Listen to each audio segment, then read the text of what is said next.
कहानी की शुरुआत में हम एक कपल को देखते हैं जिनमें लड़की का नाम जेसी होता है तो वहीं लड़के का नाम जेरल्ड है। इन दोनों का रिश्ता सही नहीं चल रहा था, इसलिए दोनों अपने रिश्ते को बेहतर करने के लिए और एक दूसरे को सही से समझने के लिए एक सुनसान लेक हाउस में छुट्टियां मनाने जाने वाले होते हैं। जेसी और जेरल्ड तैयारी करके गाड़ी लेकर निकल जाते हैं। आगे बढ़ते हुए रास्ते में इन्हें एक भूखा कुत्ता दिखता है जो किसी मरे हुए जानवर को खा रहा होता है। ये देखकर जेसी को डॉग के लिए काफी बुरा लगता है। इसके बाद एक कपल एक सुनसान झील के किनारे बने घर में पहुंचता है जहां ये दोनों रुकने वाले थे। यहाँ आसपास कोई भी घर नहीं था, इसलिए ये दोनों मजे से मस्ती करने वाले थे। फिर जेसी और जेरल्ड घर में आते हैं। जेसी मीट निकालकर एक प्लेट में लेकर बाहर आके कुत्ते को बुलाती है। तब वही कुत्ता खाना खाने के लिए आता है जिसको रास्ते में उसने देखा था। तभी जेरल्ड वहाँ पे आ जाता है, इसलिए जेसी अपने पति जेरल्ड के साथ घर में चली जाती है, पर वो दोनों गलती से दरवाजा खुला ही छोड़ देते हैं। यहाँ जेसी एक नाइट ड्रेस पहनती है और कपड़े के टैग को बिस्तर के ऊपर एक शेल्फ पर रखती है। वहीं जेरल्ड रोमांटिक मूड में होता है। वो वियग्रा लेता है और अपना पानी का ग्लास बेड के ऊपर वाले शेल्फ पर रख देता है। वो जेसी के पास आता है और उसकी दोनों कलाइयों को एक हथकड़ी से बेड में बांधता है। इससे जेसी थोड़ी हैरान होती है, लेकिन वो उसका साथ देती है। जेरल्ड जेसी के साथ एक अजीब सा फैंटेसी गेम खेलना चाहता है, इसलिए वो उसे चिल्लाने को कहता है। वो जेसी के साथ मजा करने लगता है और उसे मदद के लिए चिल्लाने के लिए कहता है, ये जानते हुए कि कोई भी उसकी आवाज नहीं सुनेगा। जेसी आधे मन से साथ देती है, लेकिन जल्द ही असहज हो जाती है। जेसी जल्दी उसे रोकने और अपनी हथकड़ी खोलने के लिए कहती है।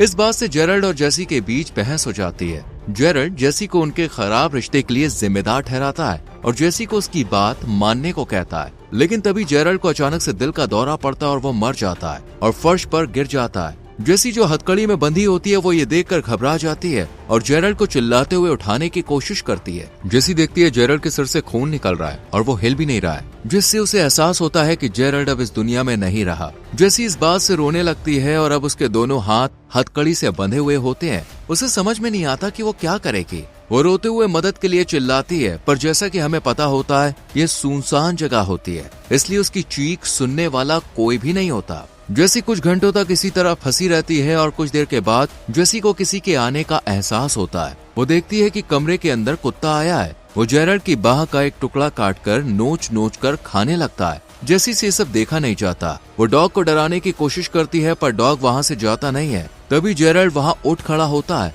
और उससे बात करने लगता है। ये देखकर वो हैरान हो जाती है। तभी जेसी देखती है कि जेरल्ड का शरीर असल में अभी भी फर्श पर पड़ा हुआ है। दरअसल जेसी को हेलुसिनेशन में उसे जेरल्ड दिख रहा होता है, यानी ये सब जेसी सोच रही है। जेसी यहाँ पर अपने आप को भी देख पा रही होती है, जो कि उसकी इमेजिनेशन थी। यहाँ जेरल्ड जेसी से नेगेटिव बातें कर रहा होता है, तो वहीं उसकी इमेजिनेशन वाली जेसी उससे पॉजिटिव बातें कर रही होती है और वो काफी कॉन्फिडेंट भी होती है। अभी जो जेसी सोच रही होती है वही सब उसे जेरल्ड और कॉन्फिडेंट जेसी बता रही होती है। यहाँ जेरल्ड जेसी को उनके तनावपूर्ण विवाह के लिए उसे ताना मारता है और जेसी से कहता है कि उसकी बिना खाने पानी के यहाँ पर तड़पते हुए मौत हो जाएगी। जो कॉन्फिडेंट जेसी है वो जेसी से कहती है कि वो खुद को यहाँ से बाहर भी निकाल पाएगी और घर भी जा पाएगी। यहाँ जेसी काफी देर तक फंसे रहने की वजह से भूख और बिना पानी के तड़प रही होती है। तब कॉन्फिडेंट जेसी उसे बिस्तर के ऊपर बने एक शेल्फ पर रखे पानी के ग्लास की याद दिलाती है जिसे जेरल्ड ने रखा था। जेसी हथकड़ी से बंधे होने के बाद भी जैसे तैसे अपने एक हाथ से उस ग्लास तक पहुँच जाती है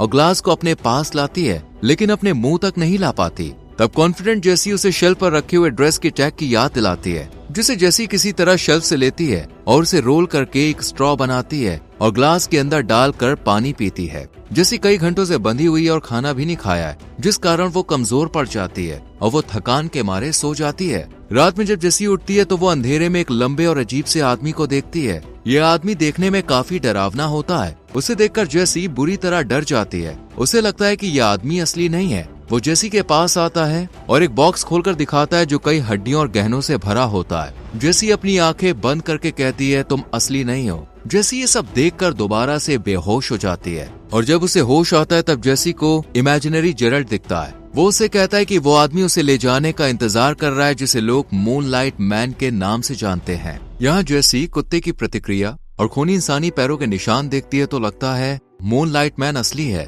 और वो उसकी इमेजिनेशन नहीं थी। यहाँ जेरल्ड किसी को माउस कहकर बुलाता है, जिससे जेसी परेशान हो जाती है। इससे जेसी को अपने पिता की याद आती है जो उसे प्यार से माउस कहकर पुकारते थे। दरअसल जब जेसी 12 साल की थी तब वो अपने परिवार के साथ झील के किनारे बने घर में छुट्टियां मनाने गई थी। पर जब जेसी अकेले अपने पिता के साथ सूर्य ग्रहण देखने के लिए बाहर बैठी थी तो उसके पिता ने उसके साथ गलत किया था। रात में जब जेसी घर में थी तब उसके पिता उसे बताते हैं कि उन्हें अपने किए पर शर्म आती है और उसे मैनिपुलेट करके कहते हैं कि इस सब में उसकी ही गलती थी और वो कभी भी इस बारे में किसी को ना बताए, इस बात का दबाव डालते हैं। जेसी अपने पिता की बात मान लेती है और आज तक उसने किसी को भी इस हादसे के बारे में नहीं बताया था, पर अंदर ही अंदर इसको लेकर वो घुटती आ रही थी और इस ट्रॉमा से बाहर नहीं निकल पाई थी।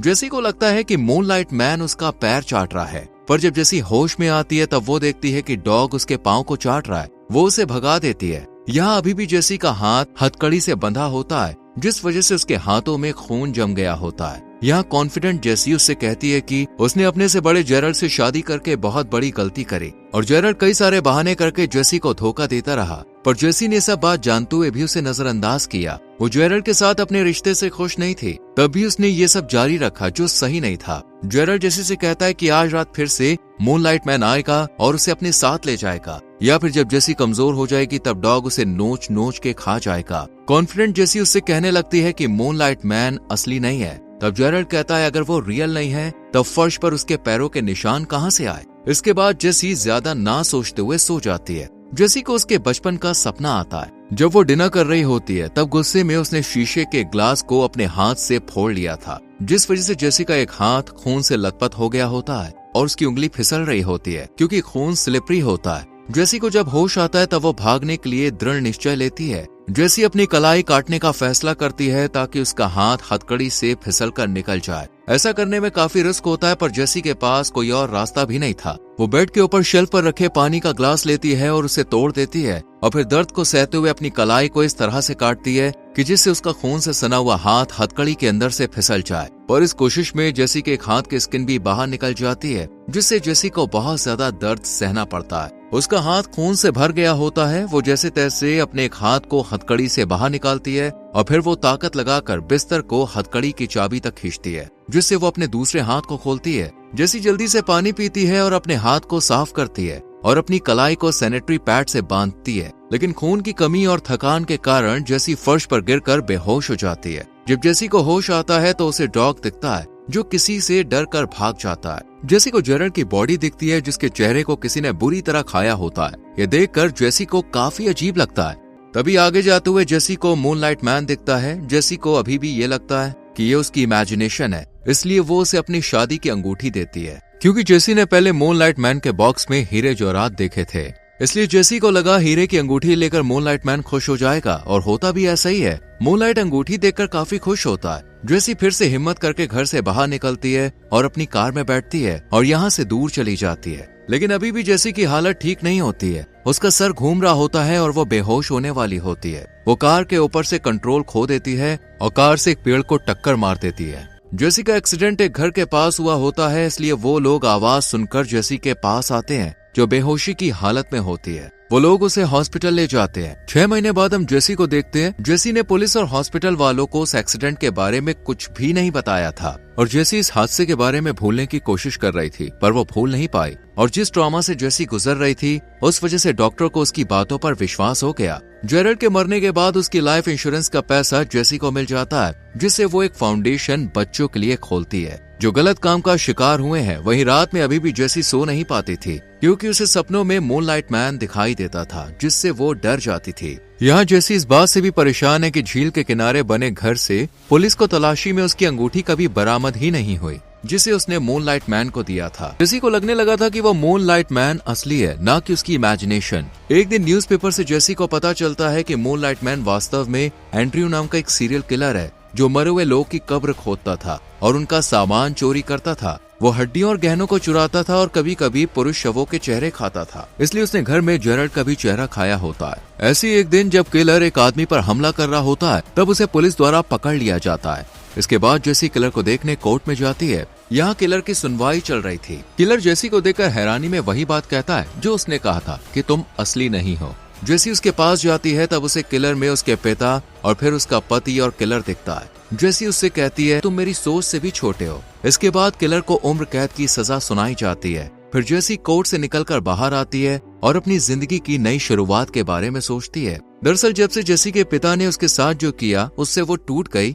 इसके बाद जब जेसी की शादी गेरार्ड से हुई तब वो उसके साथ खुश नहीं थी, लेकिन ये सब वो जैसे तैसे झेल रही थी। और जब वो घर में हथकड़ी में फंस गई तब वो जेरल्ड और कॉन्फिडेंट जेसी को देखती है जो उसके पॉजिटिव और नेगेटिव थॉट थे, और इसी के साथ मूवी खत्म हो जाती है। अगर आप जेसी की जगह होते तो खुद को बचाने के लिए क्या करते? इस पर आप अपनी राय कमेंट में जरूर लिख कर दें। दोस्तों, आपने वीडियो को अंत तक देखा, इसके लिए बहुत बहुत धन्यवाद। वीडियो को लाइक और शेयर करके चैनल को सब्सक्राइब